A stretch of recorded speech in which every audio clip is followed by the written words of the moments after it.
Live from two separate Spill studios located behind two different liquor stores off the I-35 interchange, it's time once again for a couple of cold ones with Corey and Carlisle. You say lactated behind?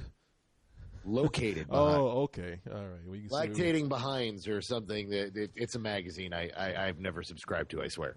Oh, I think I have a subscription myself. You can tell what my mind's on tonight. Yeah, we are in two different cities, nonetheless.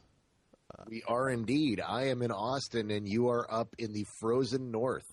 Man, frozen it is. Well, kind of shitty brown sewage type stuff going on around here now. Like, I'm in the middle of Times Square. It's like smack dab in the middle. If you ever watched the news or anything, you see the M&M store with the big giant display with the talking M&Ms. The office that we're in is right across the street from that.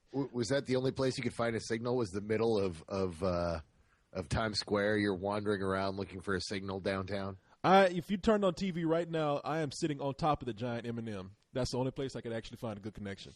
No, our office here in New York is on Times Square, and I'm sitting right here at the window of the office that we're in now, and it looks like a monster movie where like a giant M&M has attacked the city because I see this big red M&M with a face on it in the window that I'm sitting at, and that is where we are. Now, last night, it was snowing, like it was a blizzard going on. And it was Death Storm 2009.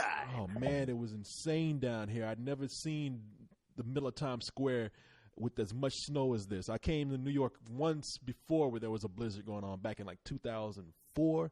And the thing about anybody who lives in New York knows, like when the snow first comes down, it's beautiful. I mean, especially in the middle of Times Square because you have the neon reflecting off the white of the snow. And the snow is piled up high everywhere. Within probably 3 hours, it's going to look like sewage, like shitty sewage water, man. It's going to be brown sludge everywhere. And that is what I'm sitting in the middle of right now. Yeah, it's tracked. And everywhere you go, people track that shit into the buildings. And oh, yeah. Yeah, it's not it's not actually a nice sight, but for those first few minutes, it's a beautiful scene. It's just like looking into like one of those snow globes in a way. It was kind of funny. I was reading tweets by Mike Doty, who's a musician I'm a big fan of, and he's in New York, and he's New York based. And yesterday he was tweeting, he's like, "Oh, everybody's freaking out. It's not that big a deal. It's just a light dusting." And this morning we wake up and he's got this tweet that says, "Oh, yeah, so maybe it was a big deal. Maybe I should have taken you guys seriously." Oh, yeah. No, everybody was saying that. Everybody was saying, like, they do this all the time. The mayor comes in and puts all these alerts out, and it never gets that bad. And I remember I was talking to a friend, and I was gonna meet him out. And I was sitting in my friend's living room, who I stay with, my friend Joe. I'm sitting in his living room. I just looked out the window. And then I decided to get on the phone and call my friend. I'm like, "Hey, man, so we meeting up tonight?" And he's like, "Man, I don't know. The snow is coming down like crazy." I was like, "What the fuck you talking about? What snow?" And it was just, a blizzard had just started right then. And it's, in a way, it's a pain in the ass to get around in. But on the other hand, I'm from Texas. We don't ever get any snow. You know what I mean? We had a blizzard a few weeks ago. Remember that? Well, that wasn't a real blizzard, though. That was a Texas blizzard. There were flakes for 15 minutes. I was about to say, you get a blizzard from Dairy Queen? That's about the only blizzard that we have around there. I do live right up the road from a Dairy Queen, and I did go out for a blizzard. But that is besides the point, sir. The point is we had a Texas blizzard, and there were flakes. It was frightening. It scared the hell out of me. Granted, none of them actually stuck. But you know what? That's some scary shit. What you saying is about 15 minutes? It was about a snowflake a minute. That's a Texas blizzard. It came down here at my house. Me and the dogs went out and played in the yard, and the dogs were like, "What is this? This strange stuff falling from the sky." And they were interested in biting at it for like 3 minutes, and they're like, "Wow, this is really nothing. We're going to go play in the yard and smell each other's butts." That's what they did. Did you get in on the fun? Did you sniff butts too? Not theirs. Not there. Okay. Hey, you sure like a bag of cocaine didn't fall from the sky or some shit? I mean, because I didn't see any snow last week. That was because you were down south. Up here, up north in town, we got a good dusting, but then it didn't stick. Oh shit! Only in Texas, man. Only in Texas where we'd like have a snowstorm just over Carlisle's house. Because it's like I didn't see anything. Everyone up north had it. I mean, you could actually follow the storm. I was following the storm via Twitter. Uh-huh. because all my north friends are like, oh my God, snow. And then my slightly north friends are, oh my God, snow. And then all the north central people were, oh my God, snow. And everyone down south is like, what the fuck are you guys talking about? So did anybody die up north where you were? Oh God, no. No, I mean, literally it wasn't, we weren't even below the point of freezing. So it was snow that came down and then just evaporated as it hit the ground. Okay. Yeah. Because we're coming up on that season now where people, no one really notices it, but every January, that is the death season. That's where we wipe out about 7 people in Texas who don't know how to drive in freezing weather. Once every 2 years, we get, like every other year, we get an ice storm. Yep. And sometimes, like a few years ago, we got that 3-day ice storm where just the entire city shut down and everything was covered in ice. Which a lot of you people up north laugh about, and you're like, ha, ha, ha, ha, big deal, 3 days of ice. But man, our building materials aren't made to sustain that. And it does a lot of damage down here. No, we're not used to cold weather, and we don't know how to drive in it. When it's freezing and it's iced over, you are guaranteed at least 7 people will die. It's tragic, but somebody who leaves the house, it's best to just stay in the house that day, because you could be one of those people, because even if you are driving as well as you can, one of those knuckleheads might run into you. And you're talking about, like, in Texas right now, I know by Wednesday it's going to be like 71 degrees. So you get a state where the majority of it stays warm most of the time. But yeah, you have all the right to laugh at us, because we don't know what the fuck we're doing when cold weather comes around. We don't know how to handle it. No, we do not. But we're not here to give a weather forecast about anything. We're here to talk about... Well, I don't know, because you just told us that it was going to be 71 degrees and sunny on Wednesday. Can you give us a Christmas Eve forecast? I sure can. By Christmas Eve, we're going to have cold weather, not exactly ice, but 51 degrees, about 38 lows at night. So while we're not exactly having a white Christmas, we will have a familiar cold Christmas, just enough to snuggle in with your honey, open gifts with the kids. Back to you, Carlisle. All right, which means it's time for the top 5. Brought to you by Will. Yes, the top 5. I don't know if there's any surprises in there in the top 5 this week. There isn't a top 5 this week. There is a top 1 and a bunch of other movies that are still in the theaters. Pretty much. Let's be honest. Actually, no. We have 2 new entries in the top 5 this week. One of them counts. The other one, all right. Well, let's start with the number 5 film. Still hanging in there. The Twilight Saga, New Moon, brought in $4.4 million this weekend. It has amassed $274.6 million so far. So, very happy people. Yay, hooray. If you are on the money side of that, they are actually filming right now. What are they doing? Are they filming, like, the new movie's going to be out, or the third movie's going to be out, what, already? Like next week or something? I heard it was going to be summer. I was really kind of brokenhearted to hear that. I'm like, well, at least I've got a year before I have to watch another one of these. And someone was like, nope, comes out this May. And it's like, oh, fuck you. No. 2010. They ain't wasting any time. And you know, well, they know that this trend is going to die out very quickly. So they're milking it for everything they've got. Well, it's smart. I mean, if the sooner they release them, the fever's still going on, and they're going to be making a lot of money. And I keep talking to people now. I was at a party last night where, believe it or not, man, on a work trip, not at all. Yeah, well, that was part of the working right there. That party, you know, I was networking, if you will.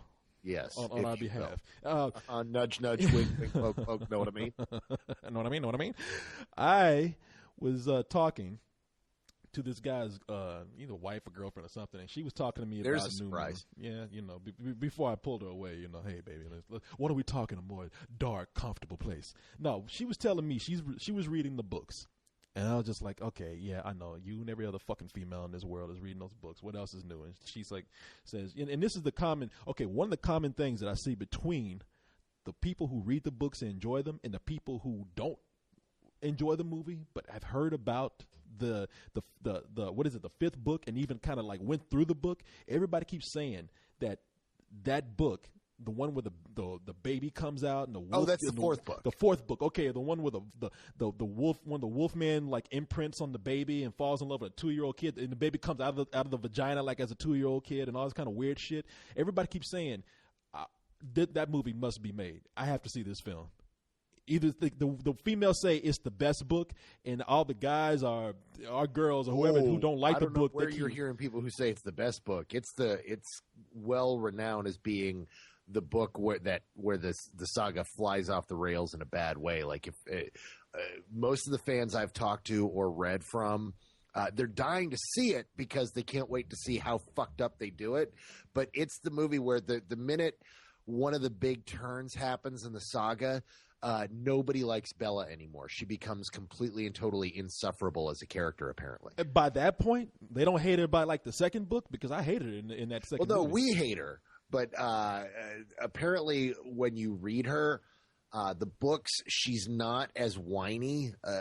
All the things are the same, but there are moments in the book that didn't translate to the movie. Apparently, like she just up and something they should have put in the film. She apparently, when the werewolf tries to kiss her, she hauls up and just decks him and just floors him and is like, no, we're friends. We're not like that. And she establishes that in the book, which they don't do in the movie because they want to play up that romantic angle, which is part of what a lot of us hated about the film, was the fact that she just kind of so readily fell into this storyline that was exactly the same as the first movie.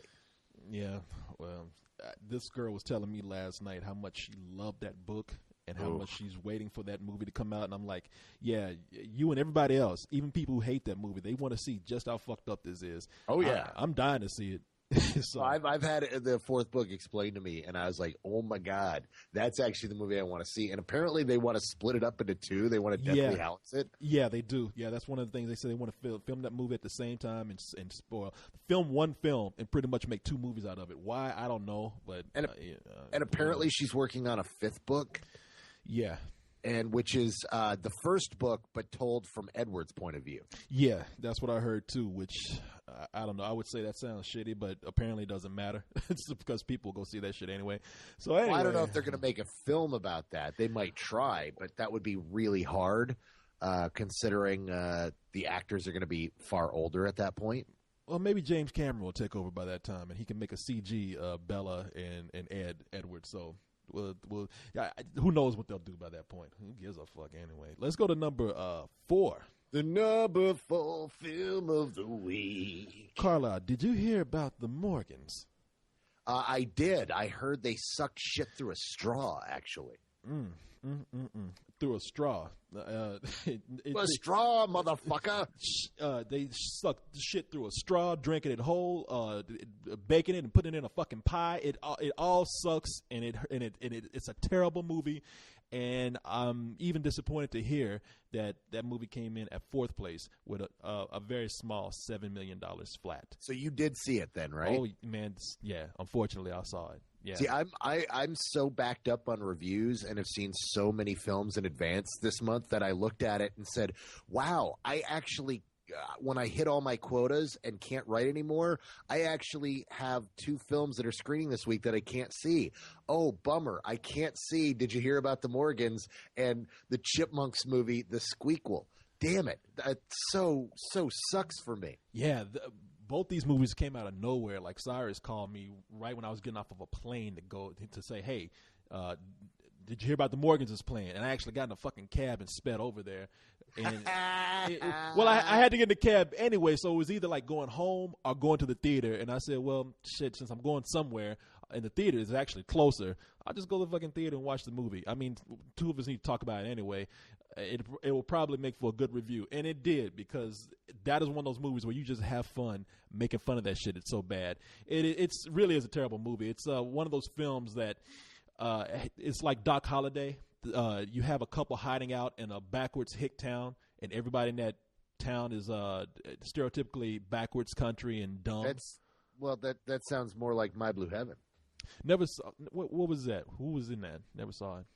That's the movie where with Steve Martin and Rick Moranis, where Steve Martin's the mobster that gets put into witness protection in the suburbs.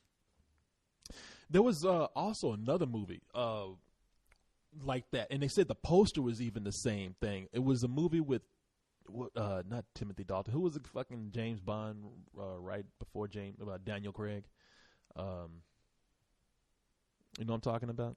I do, and now that because you said Timothy Dalton, you completely Pierce Brosnan. Pierce Brosnan. I think there was a movie with Pierce Brosnan and somebody else who it was the same thing, same premise. These people are hiding out in a small town, and they even have a poster where they're looking all dumbfounded and like standing next to each other, like, "Hey, you're crazy." And it's either way it goes. These things can either be so familiar that they have a charm to them and you like them, or they can just be so tired that they don't do anything new with it. And in addition to not doing anything new with it, they make it even dumber than you expect it to be. And believe me, this movie, as it goes along, is so fucking bad that they even get to a point where they have to steep so low as to use the old two-part horse costume, or in this case, two-part bull costume, where two people are hiding out. And like in a costume where one person's like the back part of the bull, the other Sarah Jessica Parker is like the first part of the bull, and that's supposed to be the wacky climax of the film. And shit, dude, are you telling me this is one of the worst films of the year? It is absolutely one of the worst films of the year. Now I have to go see it this week. God damn it! Without a doubt. Fuck me. Everybody in this town is some backwards ass dumb hick. I mean, and it's kind of, and they could be meaner about it, but they're not. But it's still kind of like, wow, this is one of these movies where we come in and we look down on people just because they live in a small town. Hey, if nothing else though, it's the return of Wilford Brimley. The oatmeal guy. Is the right thing to do. Does he have the diabetes? All right, yeah, exactly, yeah. I got the diabetes. Diabetes. He looks Wilford Brimley. They put him in these commercials to tell you about like oatmeal and diabetes, and he never looks happy. Like he's never smiling. Diabetes. He has the diabetes. Diabetes, and he's always looking mad. Diabetes. Oatmeal, goddamn it, that's the right thing to do. Eat that shit. And if you got the diabetes level, goddamn it, listen, I'm gonna tell you how to get your fucking medicine, okay? And I'm just in this movie, he's just as mean and gruff as ever. I'm just like, wow. But I can understand this case though, because he got to be in a shitty ass movie. But oh man, yeah, it's such a bad film. Sarah Jessica Parker is annoying in that movie. That movie? Have you ever seen one where she wasn't? She did a whole TV series in which she was annoying. Whoever thought making her a narrator of a TV series was a good fucking idea? Oh, well, see, if you thought that was bad, in this movie, she's 10 times worse. I mean, she's one of the city people who's spoiled. I got to be here. What? Excuse me, could you? She's in a country town where everybody's used to everybody smoking in a fucking restaurant. She has to be the only asshole in the restaurant. Excuse me, could you blow your smoke the other way? And it's like, wow, we're supposed to like these people. Okay, it's whatever. Your fucking movie. I didn't put any money into it. Yeah, it's horrible. I mean, Hugh Grant, I swear, he actually has Tourette syndrome or the palsy or something, because he's gotten worse with that trembling, nervous tick type thing he has going on, to the point where it's not even annoying anymore. It's just weird. Maybe the only way they could get him into this film is they found footage of him with another prostitute. And every time he's like, I can't do it anymore. I won't deliver this line. And then somebody just waves a tape in front of him, and he just he's all nervous. And then he starts trying to do it. It appears that you have me blackmailed. Yeah, all that kind of nervous shit. Yeah, you need to go see the movie, man. I mean, if seeing one of the worst films, I am about my bottom 10 list. I take that shit seriously every year. Well, if you seriously take your bottom top 10 list as seriously as you say you take it, then you need to see this. That's what I'm going to do this week. That this is the week that I sit down and watch all the shit that I missed. Like I've got a stack of truly terrible stuff here that I'm going to watch with the wife for as much as she can endure it. Stuff like Miss March and Pink Panther 2 and some terrible stuff in this pile. Yeah, Miss March, I'd be interested to see what you think about that. That was a really bad one, and I don't think you're going to get a screener though. Did you hear about the Morgans for your consideration? No, Sony doesn't send out screeners to begin with, but I don't anticipate that. I'm going to have to go catch a matinee this week. That's why I'm swearing, because I have to give them money now. God damn. I know. No, if they actually sent that to us as a for your consideration DVD, I would fly to Sony, talk to the president, throw that shit back in his face like, are you fucking kidding me? Now, come on. That's the nice thing about the for your considerations. There are rarely films that you really hate in that stack. Yeah. Sometimes there are films that you didn't like that everybody else liked, but rarely you only get one or two films that you're like, why did they send me this? But that would be something that would just, it would be, what the fuck were you thinking? But one of the movies that we did get for your consideration is the number 3 film. Number 3. Yes, The Blind Side. Blind Side, baby. Yeah, brought in $10 million this weekend. Still going strong. Has so far earned $164.7 million. So, movie's doing well. But it cost $29 million to make. So, very successful film this year. One of the biggest successes we've had this year. The only downside to this is we're going to see a lot of copycat films next season. Oh, I will shoot myself in the We're gonna see a whole series of aging actresses taking in young black men and turning them into sports heroes or something. Oh man, if they do that, I will go to Hollywood and set that bitch on fire. In this case, I can let it slide because I really like Sandra Bullock, but I got problems with those kind of films. But anyway, the movie's done well. Everybody loves it. Sandra Bullock is one of the brightest spots in that movie, and it's actually, in my opinion, that was one of the performances that really stands out. Because there wasn't a whole lot. I mean, I think the top 5 people that we've had this year, for best actresses, I mean, it really has been 5. Because the Academy Award nominates 5 people, right? And all I can name is really 5 people who have done exceptional work this year. But we can go to number 2. Number two, the number 2 film. Oh, put a little holiday spirit Getting behind a little that festive. one. Yeah. Pull out the eggnog, people. Sing along with Carlisle. We have The Princess and the Frog still at number 2. While it is number 2, it has dropped off 50% to bring in $12.2 million. The budget on that film was $105. I have no doubt that it will do great on DVD because Disney is pretty much they whore their properties out like nothing else. But right now at the theater, it's done well enough, I think. You tell me what you think. It's done well enough for them to consider this a success just because of the critical praise that it's received, and it did debut at number 1. So I don't.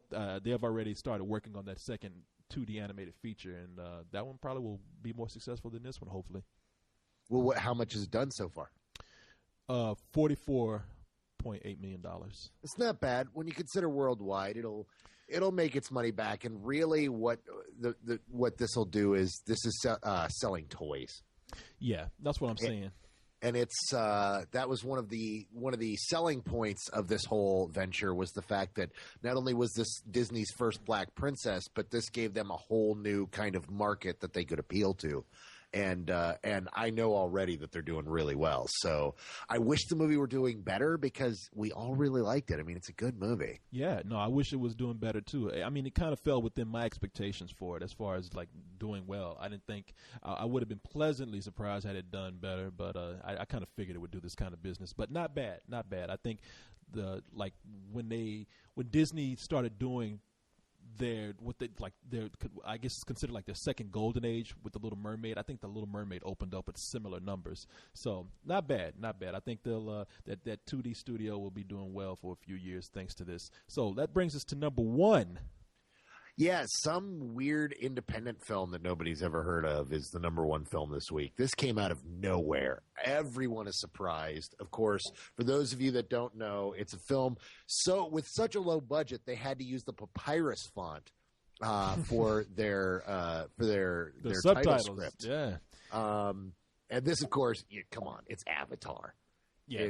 It is what it is. Yeah, no one's surprised that Avatar, probably the most hyped movie this year. Well, it is the most hyped movie this year because it was the movie that James Cameron boasted will present something new to cinema in the area of CG effects.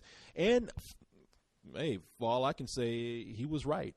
This is one of those films where we have been able to witness another leap in CG technology. We actually see CG characters who are acting most of the film, and and they look like real actors. I mean, if they were, I would dare say that if they weren't so elongated and their proportions were so exaggerated, that there are times we would probably think that these are real people who are in blue makeup. Indeed. Yeah, no, it's amazing. Brought in $73 million, so not as high as everyone expected, and they're making all kind of excuses for that now. Well, no, it's actually across the map. First of all, these are the estimated numbers, and nobody's sure how Sunday is actually going to go, because there is a good chance that this could surprise everybody and make more money than the estimate. They're basing the Sunday estimates as they normally do on a normal Sunday drop off, but this is actually doing some very weird things in which it's sold out every seat of every IMAX show all weekend. They've had to add more screenings to accommodate the demand. So that's going to continue to push through the weekend, and it's entirely possible that they could have a stronger Sunday and readjust the numbers come Monday. Yeah, and that's true, because one of the things that they were using as an excuse is the blizzard that's here on the East Coast. They said that kept some people out of theaters. And sure, and sure, it kept major population centers. It kept people from going out. Yeah, so Sunday, where things were a little more, well, the conditions were a little safer and not as harsh. They say people probably came out to the theater to catch up on what they missed over, Saturday. So that is a possibility. They also said that while they did sell out a lot of IMAX theaters, the screening was limited, so that kind of pull back the numbers too. But I mean, look, I think what was the budget on this film? They said nobody knows. This is literally one of those things that's going to be argued about forever. Nobody knows what the budget is. We've heard the studio has said it's $200 million, it's $225. We've heard $300 million. USA Today said $300 million, I think. Yeah. And someone had leaked out $500 million about a year and a half ago. I heard from an interesting source. I can't say who it is, but I heard that that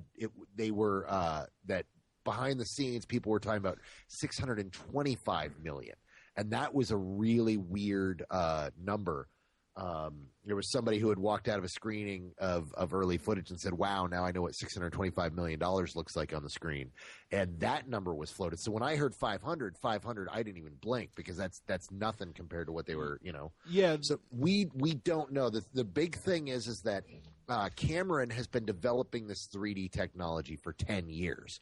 And we don't know how much of that technology and how much of that experimentation is factored into certain budgetary costs. Other things are how much did they spend on marketing, and how much, it depends on where you set a cutoff date to factor in how much they've spent, because he's literally been developing this thing since the 90s. There was a really interesting story posted recently in which one of the old Ain't It Cool news writers, Drew McWeeny, who now writes for HitFix, he used to write as Moriarty, he went and tracked the entire history of Avatar through all the stories that he and Harry had written about it since 1997. Yeah, he didn't want to make this movie until the technology caught up. And that's one of the reasons why he put out all these 3D ventures and various things that he was working on. And there's a really great script treatment that was leaked online in 1997 where you can read where the initial screenplay was. And there's actually explanations for questions we have now, which is really... Like what? Oh, like what the atmosphere is actually made up of, why the rocks, why there's the floating rock islands. I mean, there's all sorts of just weird details that were in the original script that no longer exist in this version of the script, but that are floating around out there. It's really interesting to see how this project developed over the course of 12 years. I mean, people say 10 years, but the first details of it leaked out 12 years ago, and it had already had a script and been thought about. This is something Cameron has been working on forever, and it's finally here. So when you talk about budget, where do you start from? Do you start from, 12 years ago when he commissioned the first screenplay, or do you start,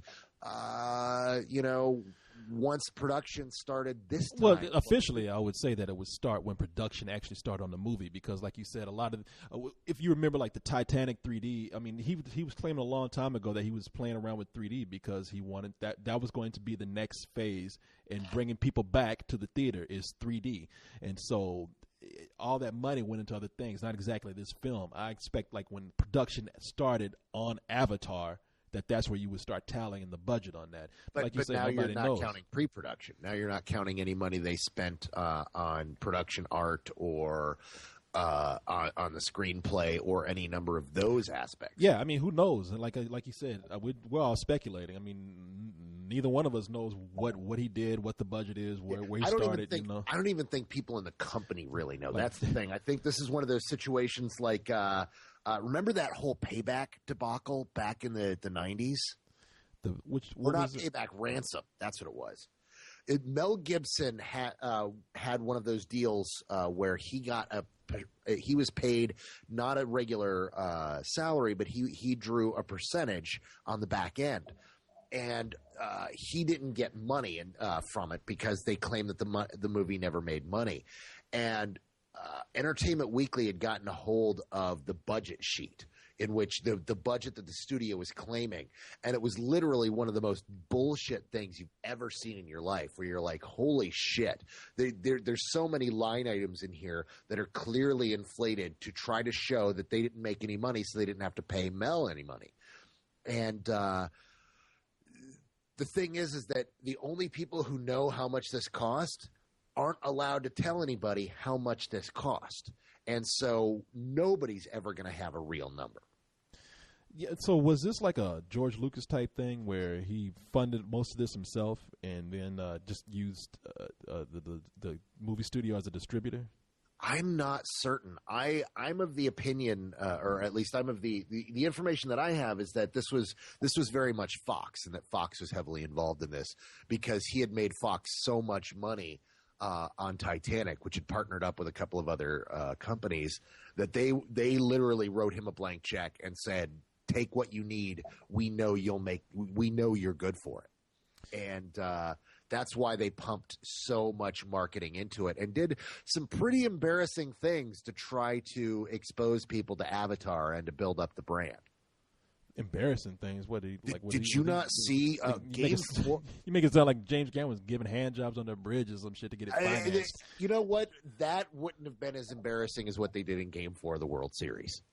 You need to Google that shit. There is I ended up writing a story about it on Hollywood.com. It's Game 4 of the World Series. You know how these things – you've watched enough sporting events, Corey. You know how these things open up. The big, deep voice announcer goes, in Game 3, the Yankees showed the Phillies what pain was all about. Well, now the Phillies are back. Is that kind of voiceover.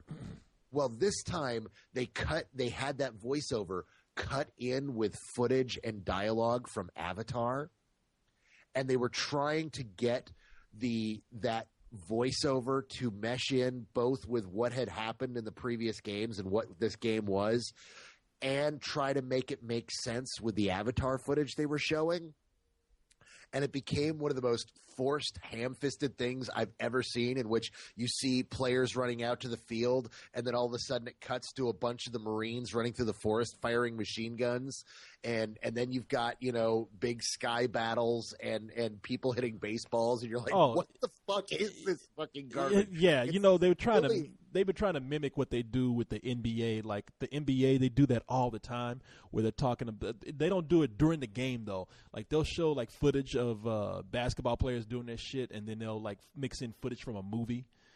Yeah. Only it really was a big batch of fail. It was, oh my God, it was terrible. But to try to do this during like a live broadcast where you have the announcer announcing the game and trying to announce shit with Avatar, that sounds stupid. Like, it's literally, it's a facepalm moment. It really is. It's so embarrassing because it's like, wow, I like baseball and I like James Cameron and I don't want to watch either of these things right now. And it was literally one of those moments where I felt embarrassed for liking either of them. Yeah. And then it was over with and it went on. It's like, okay, I can get back into my world again. But Jesus Christ, what were they thinking? But they did some really crazy shit like that to try to, because nobody knew what Avatar is. It's not like Star Trek or or Twilight or Harry Potter or Lord of the Rings, where it's got these established audiences or where average people have heard about it at least tangentially. It's like, oh, Harry Potter, I've heard about that. The kids are into that. I guess we can go see that. It wasn't like that. It's Avatar. What the fuck is Avatar? The closest thing anybody had was that South Park episode. Yeah, well, the Smurf. Smurfs. Yeah. Yeah, that's embarrassing. I mean, it gets to a point where advertising can just become and marketing can just become stupid. I mean, I would be ashamed if I saw that shit. Now, if I was James Cameron, I'd be like, who the fuck thought of this, man? Well, in fact, that's exactly what happens when you talk. The thing that a lot of people don't realize is that the filmmakers have almost zero control or input on any of the advertising. Yeah. The filmmakers don't cut their own trailers for the most part. I mean, they'll cut their own trailers, but the companies have deals with these trailer companies, and those trailer companies need the work and need the money. Yeah. And they've got business relationships, so they'll go, oh, that's cute, that's nice, we see what you've done, but we're cutting the trailer. And then the filmmaker's like, what the hell? You just gave away the twist of the movie in the fucking trailer. Yeah, isn't it sweet? It's going to put ass in seats. Yeah, you're right about that. A lot of people don't realize, like, they have these companies that they work with. I mean, it's almost like working with union people. You have a relationship with these folks and probably a contractual agreement to give them a certain amount of work. And that's what happens when you get these trailers that give away a lot of shit. I mean, there's no way the filmmakers would want to do that. Yeah, they have no control. In fact, one of my friends, Joe Lynch, he directed a small horror film, a sequel. He did Wrong Turn 2, which was direct-to-video for Fox. And just recently, for the first time, they showed that film on the Sci-Fi Network. And he had no input on the edit. So he was actually, in fact, they wouldn't even show it to him. He watched the made-for-television edit of his film for the first time as it aired live on the Sci-Fi Network. And so he decided to live tweet it because he thought, hey, what the hell, right? And he was horrified because the cuts they made no sense whatsoever. They repeated scenes. They altered certain language. It was okay to say one phrase but not another, and it didn't seem logical. It was just really bizarre, and he literally had no input on how his film was going to be viewed by people for the first time. But that was after it was already on after on it was DVD. Released, yeah, on DVD. So people could actually see his cut on DVD. Oh, sure, later. But the thing is that he was not involved in that process at all. Like, once, you are involved in making your film, but when it comes to the marketing or the recutting of the film for other mediums, you have no control as a filmmaker. Well, you literally have zero input. There's no way like Spike Lee is going to sit up there and have all his characters and do the right thing. Instead of saying motherfucker, they're saying Miggy Figgy. You're going to have probably the makers of Snakes on a Plane sit up there and have Samuel Jackson say, I want these monkey fighting snakes off this Monday through Friday plane. You know what I mean? Well, some directors actually they'll shoot scenes for the plane edit or the made for TV edit just to avoid that kind of stuff. Like, hey, let's do a take where you say this because this will sound a lot better, and they'll cut that rather than dubbing over. But the point is that Spike Lee wouldn't have input on Do the Right Thing. And they could do silly things like take an entire scene out that's necessary to tell the story rather than doing a simple dub or cutting out a single, 3-second shot. They'll just cut the whole scene entirely. And Spike would catch that on TV and go, what the hell? That's not my movie. A lot of these movies are meant to be seen on TV anyway. So yeah. This is true. The point I'm making is just that a lot of people just don't realize that these filmmakers have zero control when it comes to the marketing or redistribution of their films in almost any capacity. And that goes for everyone except people like James Cameron, who is probably going to have complete control over every step of Avatar. Yeah, and there's no reason why 20th Century Fox wouldn't foot the bill for that. I mean, like you said, Titanic made so much money that they probably think, hey, it's James Cameron. If anybody can make us some fucking money, he can. And you got to remember too that even though this movie, I think it's had the highest opening for a movie that's not a sequel. Well, that's what Fox put out. In fact, everybody's kind of mocking them for making up their own categories. But yeah, it is the highest grossing weekend for a December film. For a film not adapted from an existing work or a sequel to a previous film. Yeah, and it's like has the second highest December opening after some movie, I believe. I don't know which one. I Am Legend, I think. I Am Legend, yeah. So it's done really well. You know what? What did you guys give the film? What rating? Did you all give it full price? Full price, yeah. I mean, we all thought like the dialogue was not that great, and we all thought the story was kind of trite. But hey, you know, it's something that it's not bad enough to actually take away from the enjoyment of the film, and it's something that you need to see in the theater to get the full effect of it. I was talking to a couple tonight who said they saw it and they really enjoyed it, but I said, what'd you think of the 3D? And they said, well, we didn't see it in 3D. I was like, well, you know, if you really liked it that much, you have to see it in 3D. That's one of the main reasons to go see that movie.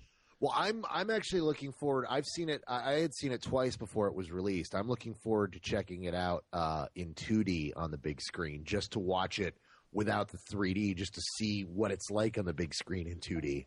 But, of course, I loved it. I loved the hell out of it. I liked it a lot more than you guys did. I don't think there's anything wrong with the dialogue at all. I mean, I see where you guys are getting at from I hate that you use the word trite with the story because I don't think it's trite at all. I think it's, you know, it's definitely not starkly original, but it's a really great story. And I think it's really entertaining.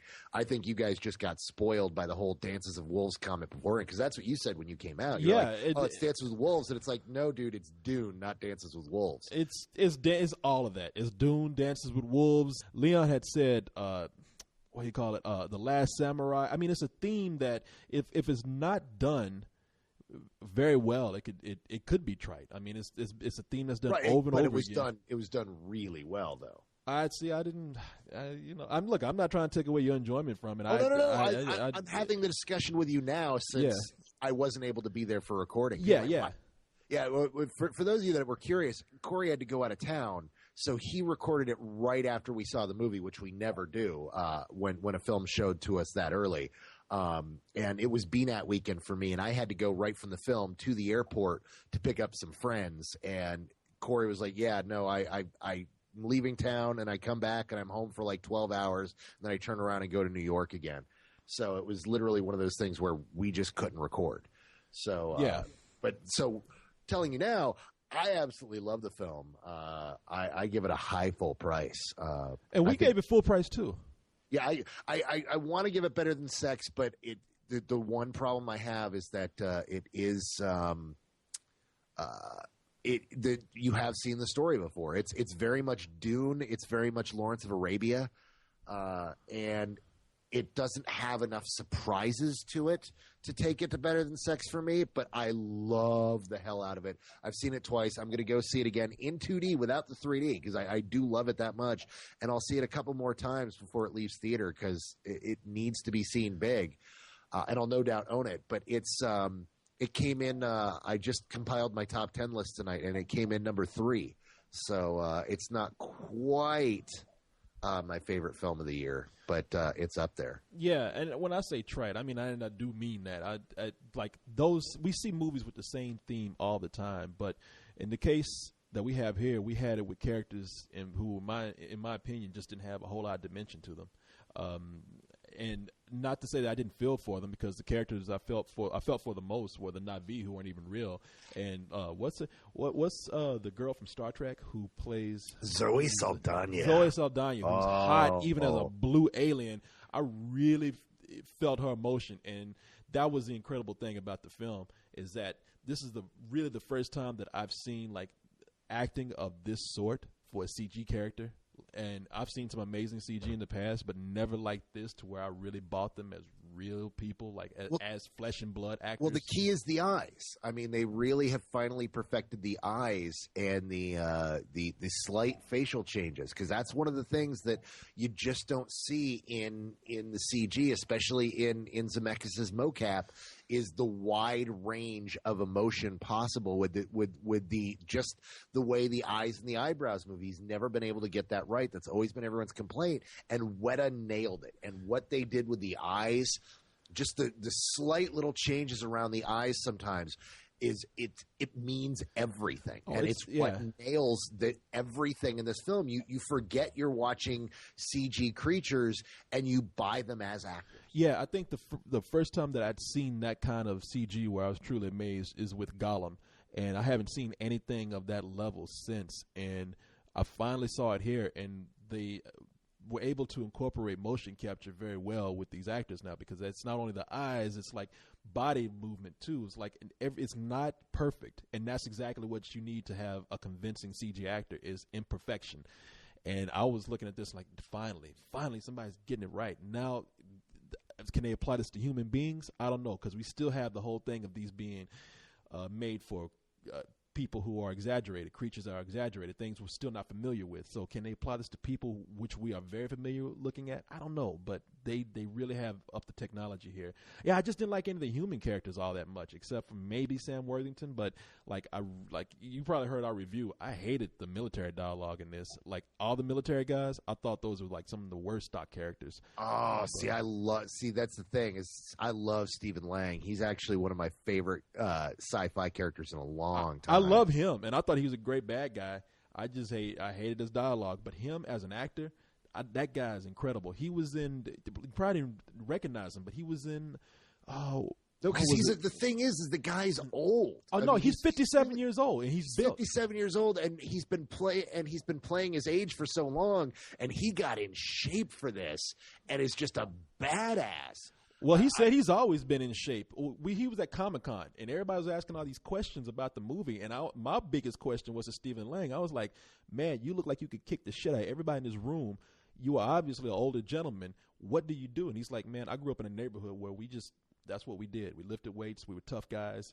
And this is something I've always done. He was in Public Enemies. Yeah. You wouldn't recognize him. He's also in a really shitty movie, and that's where I first recognized him. I was like, that's that guy. He was in Gods and Generals. Oh, wow. You recognize him from that? I totally had forgotten that film. Yeah, no, I remember him in that movie, and I was like, because I kept saying, where have I seen this guy before? Now, in that movie, he had a big-ass beard and everything, but the guy has a face that you can't really forget. And I thought he was great in Avatar. I just thought like he had really shitty dialogue to read. And there were some people who were very one-dimensional but enjoyable, like Giovanni Ribisi, who was nothing but Burke from Aliens. Well, yeah, but that's, Cameron repeats himself. Yeah. And let's face it, I love Michelle Rodriguez in this, but she's fucking Vasquez. Yeah, but with a heart this time, though.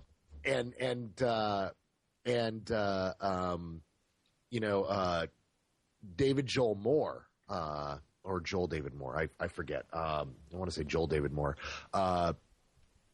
He's just Bill Paxton all over again.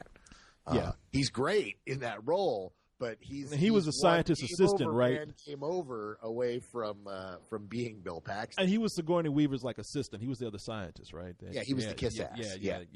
No, it's a fun movie, man. And it is just for its technological achievement, it is one of the top movies this year. For nothing else alone, just like I said, just for bringing us another step in CG. But I can't really. But we're pretty much in the same agreement. You know, I was going to say I can't really say it's better than Sex, but I was like, you didn't give it better than Sex. You gave it a high full price, and we did too. Yeah. I'm looking forward to seeing it again at the Bob Bullock, because look, we saw it in 3D, but you know where we saw the movie? What? Do you know where? Do you know where they had to see that fucking movie, man? Oh, you were there. I was there. Yeah. Like, what are you asking me for? I was there. Yeah. No, we saw it at the Gateway, which. Yeah, and they had their camera was screwy, and the one side of the screen was blurry. Thank you. It wasn't just me. I'm like, is my stigmatism coming in or something? I'm like, how come nobody's focusing this movie, man? It always happens at that theater. Yeah, and in fact, we turned around, and the next day we saw Sherlock Holmes at that theater, and they fucked it up too. Yeah, that theater screwed up in a number of ways. And to make matters worse, at Sherlock Holmes, not only did they fuck it up, not only did they turn it off during the credits, so we didn't get to see the final after credit reveal. Was it there? We didn't get to see it. They turned it off. I know they turned it off, but is it true that Yes, Sherlock yes, Holmes is rumored that there's a cameo by somebody? I won't say. Well, who. there's a cameo of a major character alluding to a sequel that appears after the credits. Not going to say anything. You can look it up if you want to, but I'm not going to spoil it. Yeah. I did not get to see it because they turned off the film during the credits, and I got up to find out that they hadn't cleaned the theater properly, and someone had left gum on my seat.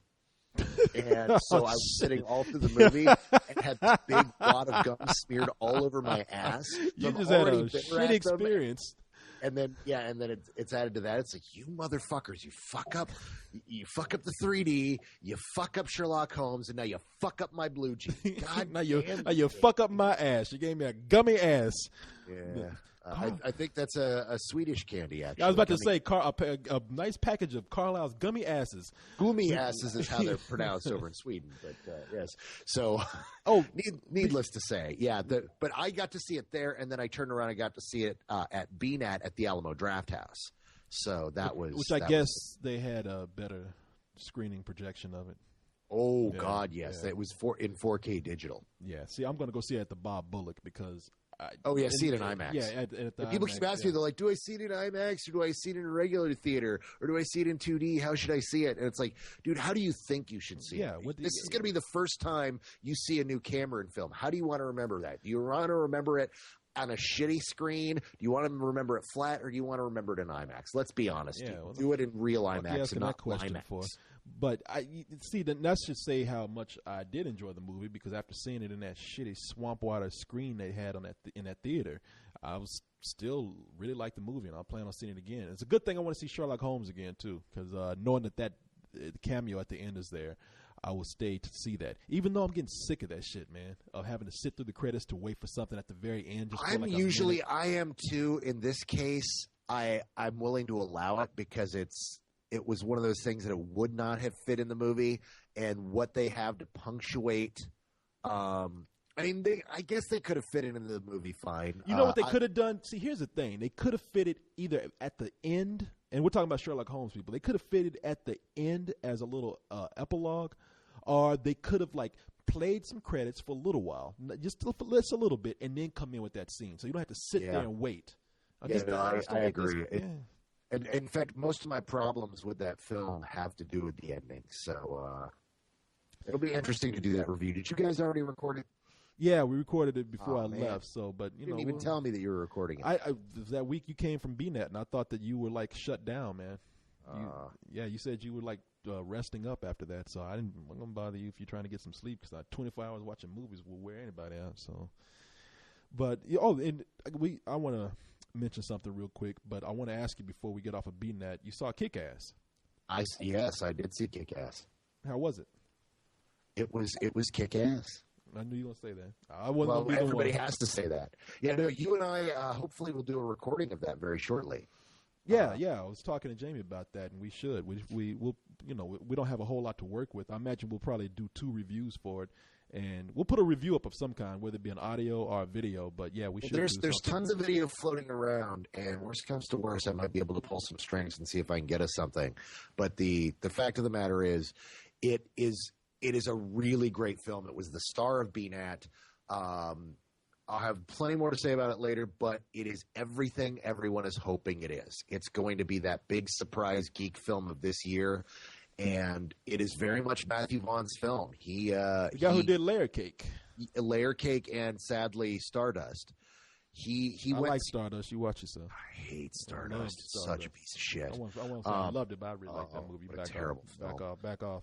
Oh, it's I know how occasionally you like some old bullshit. It's all good. Mm-hmm. We know about you too. Yes, we do. I'm the one who saw Kick-Ass. That's what we know about me. No. So he went to Mark Millar. He liked the comic a lot. He's like, look, I want to make this movie. I really have a great idea for it. Let me buy the rights from you personally, because it was Mark Millar's comic. So he bought the rights and he raised the money himself outside of the studio system. In fact, at Comic-Con last year, it didn't have a studio. and he didn't have a finished film, so no one wanted to buy it yet because it's a very weird market right now. And finally, Lionsgate came and bought it, and he finished the film. At least it's temporarily. It's got temp music and such. But he brought the finished film to Button-Umathon, and it was the very first screening of it. And, man, it blew the roof off the place. Yeah, it looked good. And I remember talking to him and saying, because he said, I did an interview with him. He was like, look, this is the most expensive home movie ever made. Because he didn't hide the fact that he said, look, I got a lot of money. I don't have to work again. And I got some money to make this, put a lot of my money into it. And I don't know if this was just hype that he was trying to build or if he was just angry at the time because he seemed kind of pissed at movie studios. But he's like, I don't even know if this is going to be released. I don't know what we're going to do with it. And I was like, man, you're going to get a distributor. And he's like, I don't know about that. And I was like, cut the bullshit, man. You're going to get a distributor. What we'll talk about more in the review is that this is a very rated R movie. But they'll cut it back. It's a rated R super. Yeah, except that was just it. Was he did not want to cut it back. Like you were saying, he's got money and he doesn't have to worry about cash anymore.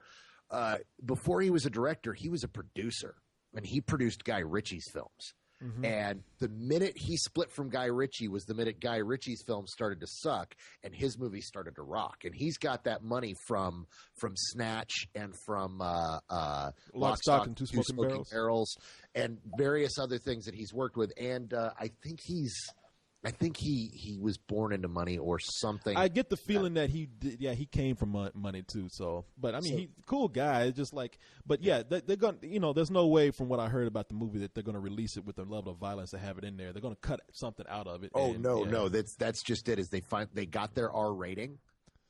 So what I saw was the film that's going to be released, and it's violent.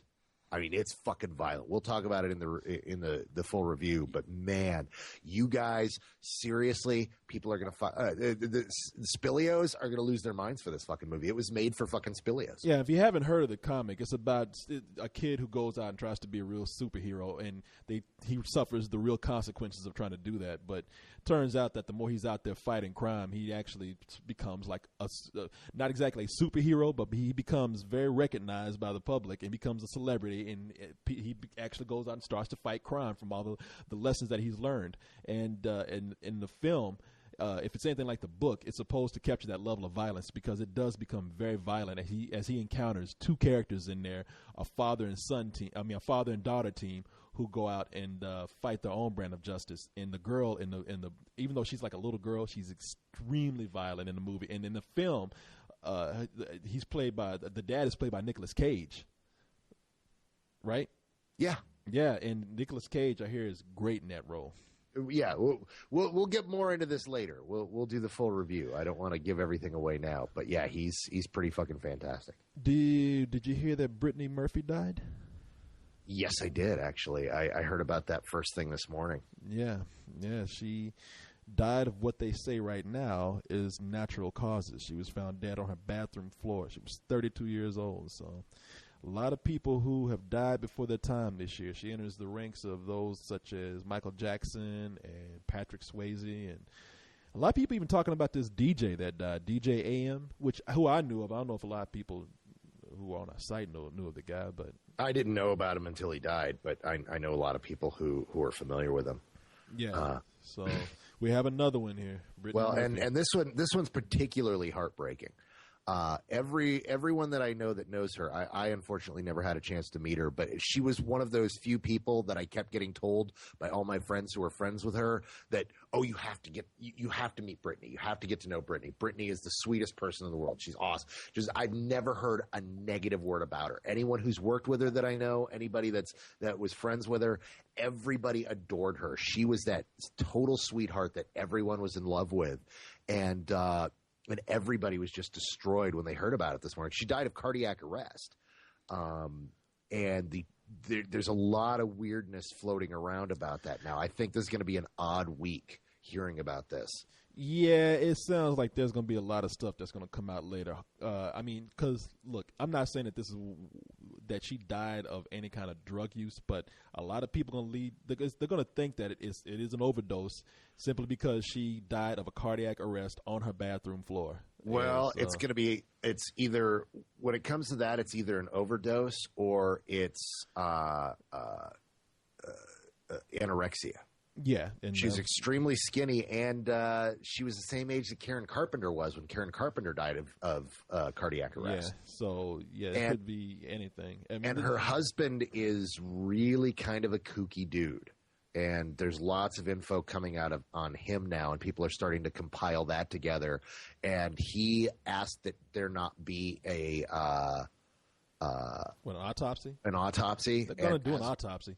They're already doing it. They already said they're going to do one. So I don't know if he really has any say-so on that, but they're going to do an autopsy on that. And like you said, there's a lot of stuff that's probably going to come out later on down the line. I'm not saying that it's any kind of weird circumstances myself, because when Heath Ledger died, a lot of people wanted to come out and say that he died of some drug use, like he was sniffing coke or something, and actually he was taking pills. Oh yeah, no, that was really bad. Like for a week, even a cop had come out and said that that it was a drug overdose, and that there was talk about there being a rolled up dollar bill that had cocaine on it. And then, of course, everything came out and it was like, oh, no, it was an accidental combination of things and there was nothing there and it was all bullshit. So this could pan out and it could just be a truly tragic thing. Apparently, reportedly, she had a known heart condition. Yeah, that's what they even said there.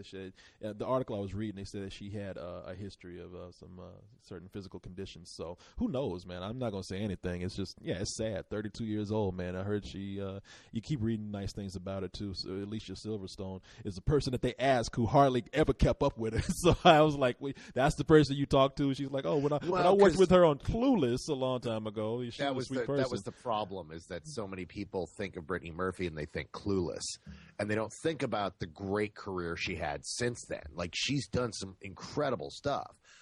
In all of the things I saw today, she was best known for doing comedies, and it's like all of her comedies were terrible. She was best known for doing stuff like Sin City. I don't know. Best known. I don't know if she was best known for that. I think she probably, one of her top things is Clueless. I would probably even say people know her from. I know that people remember her major. That was her breakthrough role. Yeah, but she's done a lot of great stuff since then. And there's a lot of great movies that you should check out by her. Check out Spun. Check out Sin City if for some magical reason you haven't seen that yet. She was in this great movie from the 90s called Freeway. With a young Reese Witherspoon, who is incredible in that film. They're both great. God, what else? She was Spun. Did I mention that one already? That's a really great drug film. She was in Girl Interrupted.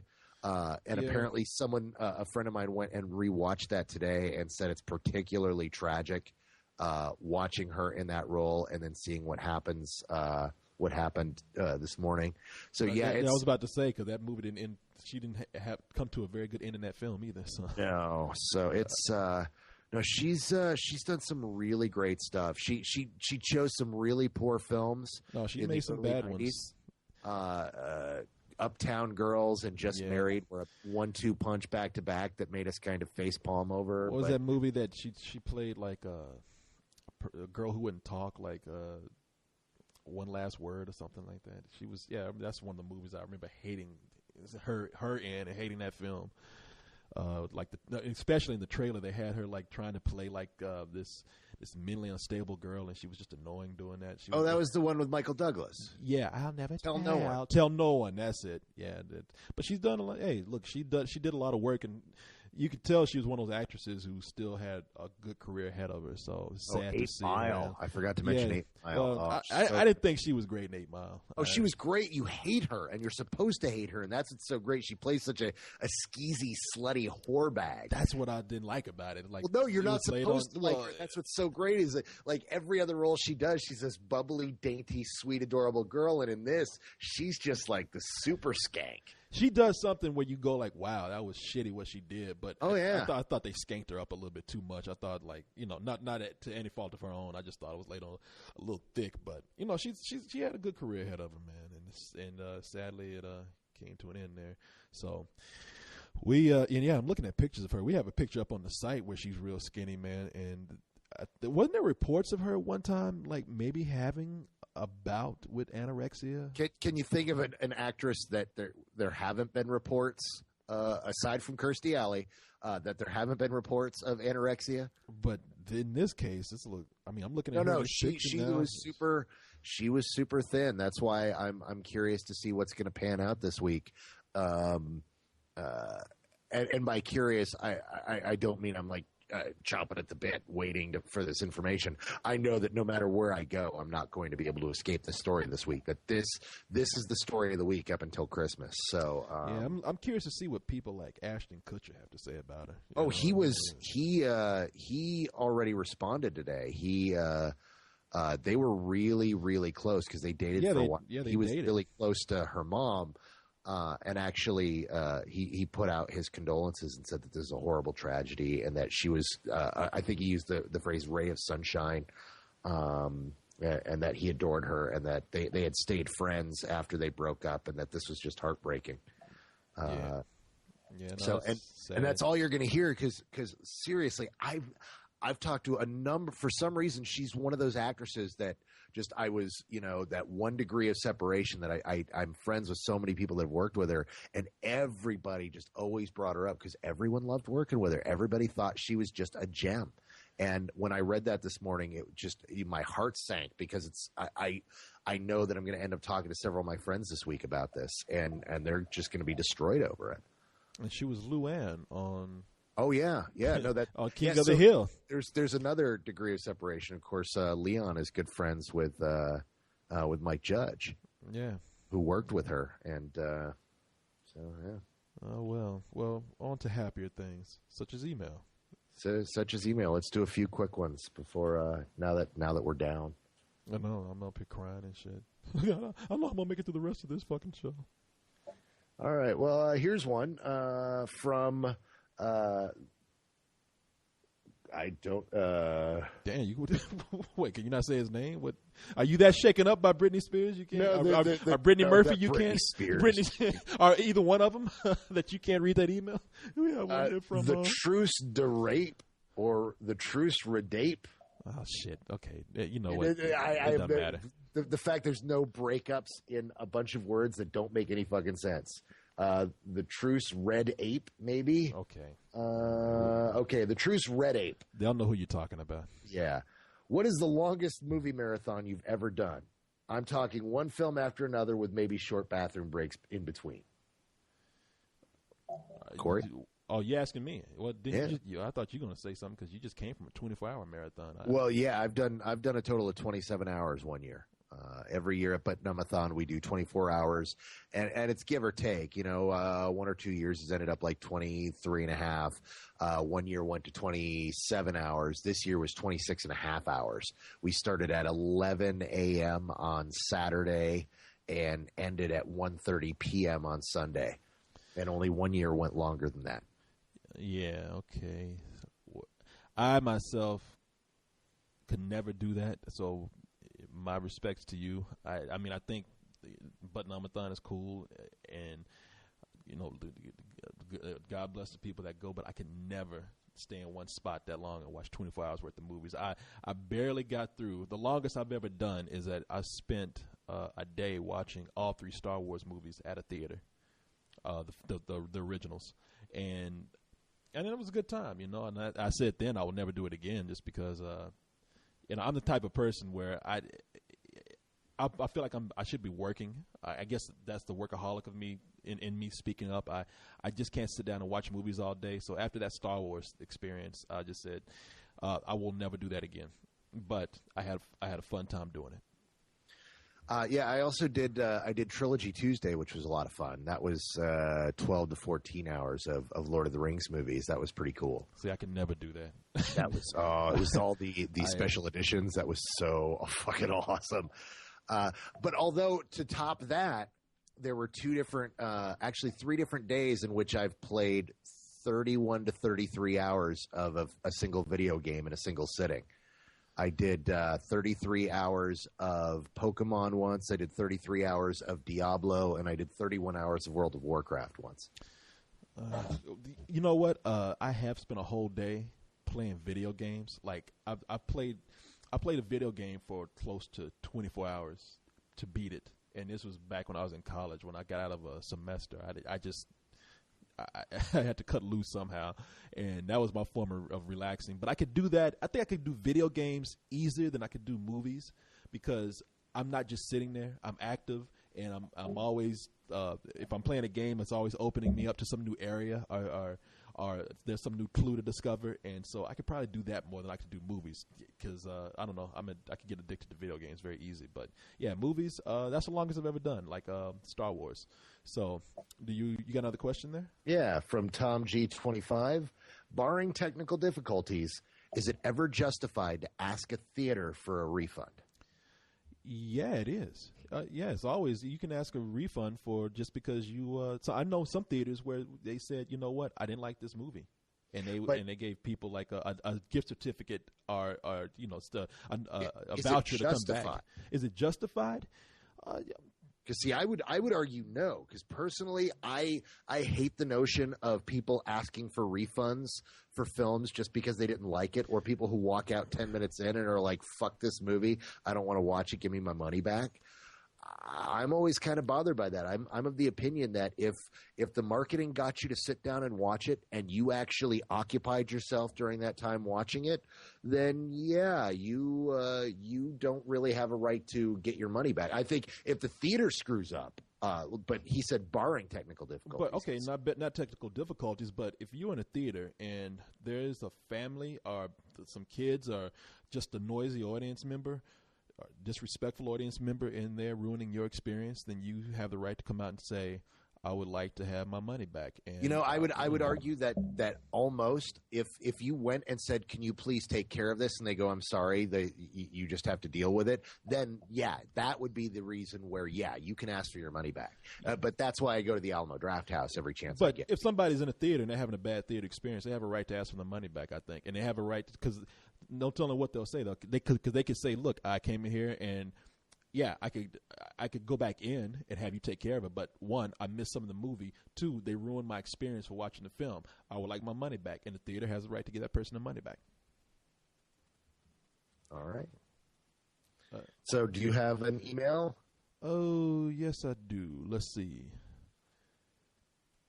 Okay, this is from Crosshair, and they say, since you've upgraded to a Blu-ray player, what movies have you repurchased in the Blu-ray format, or what movies do you plan on upgrading?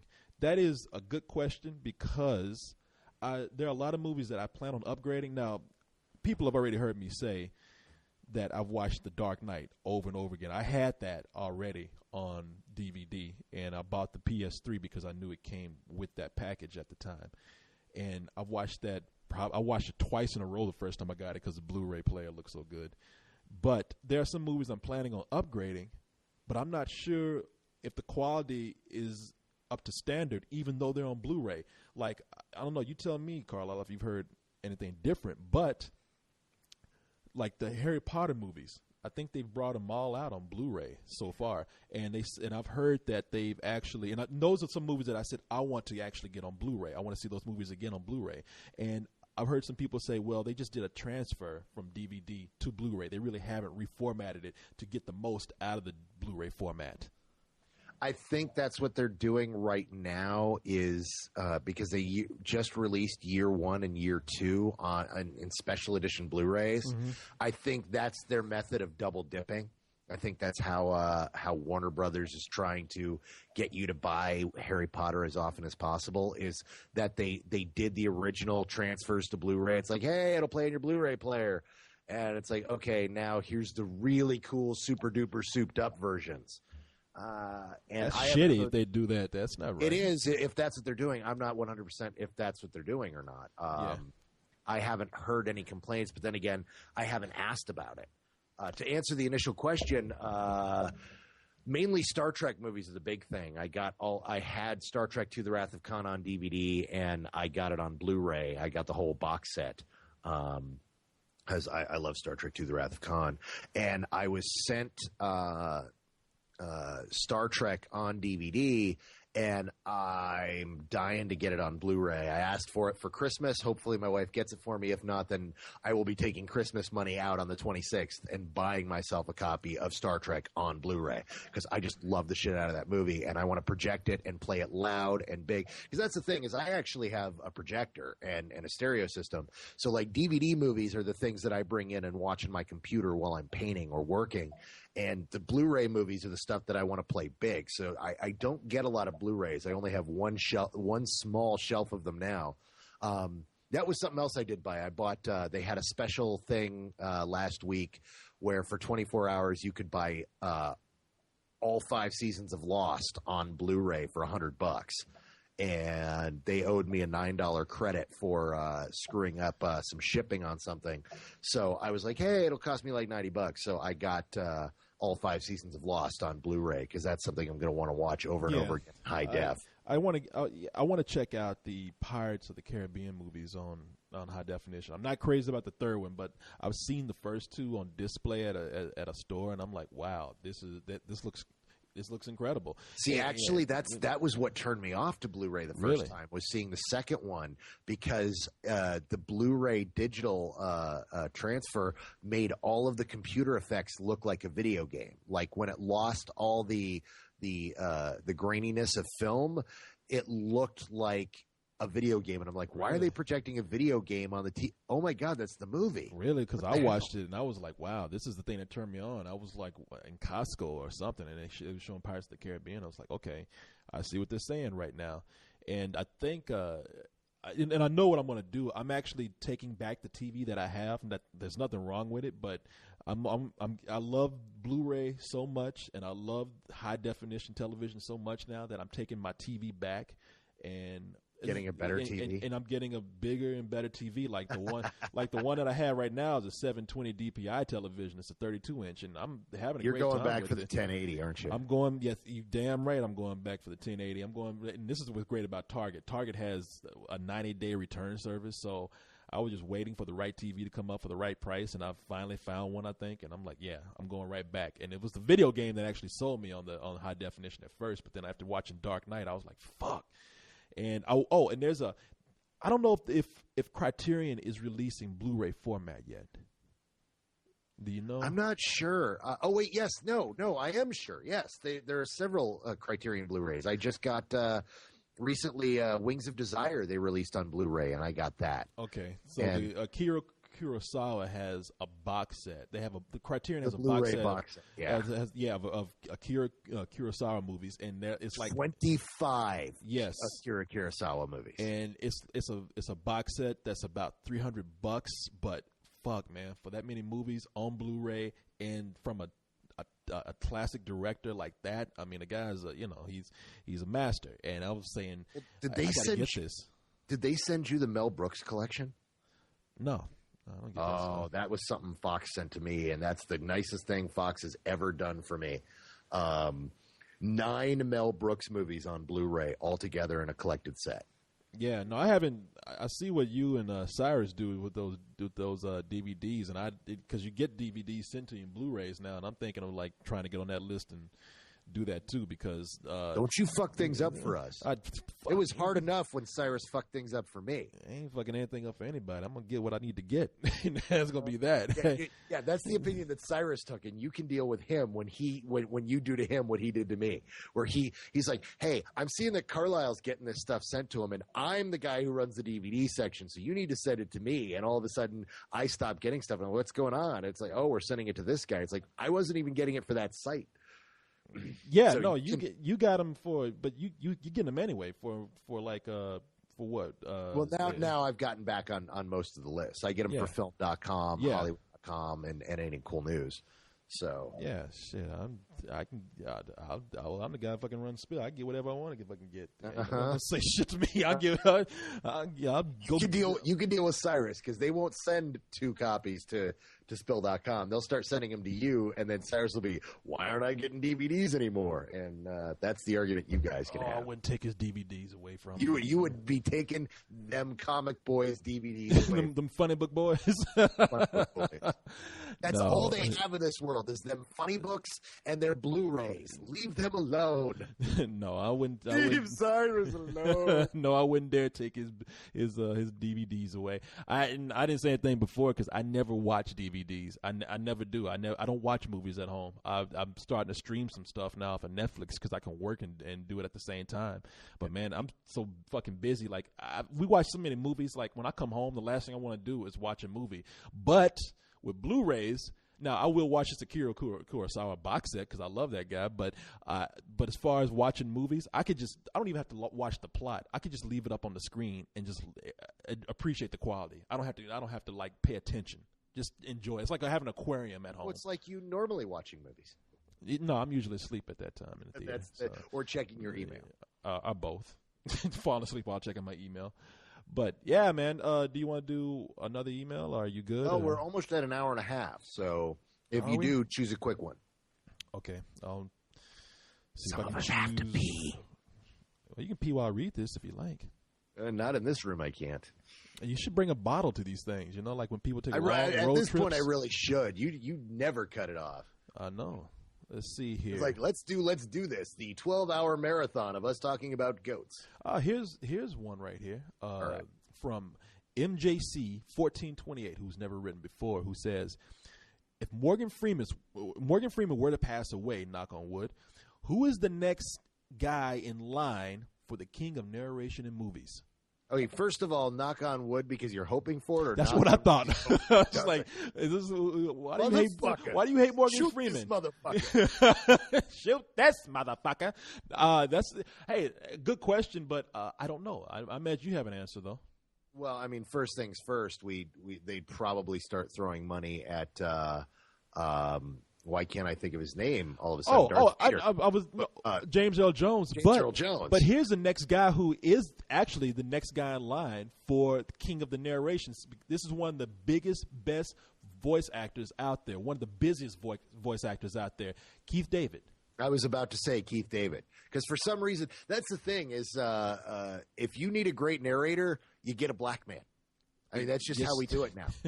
I can't argue with that. I mean, look at the pattern. If you want there. a great narrator, you get yourself a good black man. A nice, rich, deep tone in his voice. Somebody huggable, though, and that's the thing, is he can't be scary. He has to be the huggable, non-threatening. Like here in 10, 15 years, it's going to be Will Smith. As Will the Smith's narrator? going to narrate everything. You know what? I can't see that.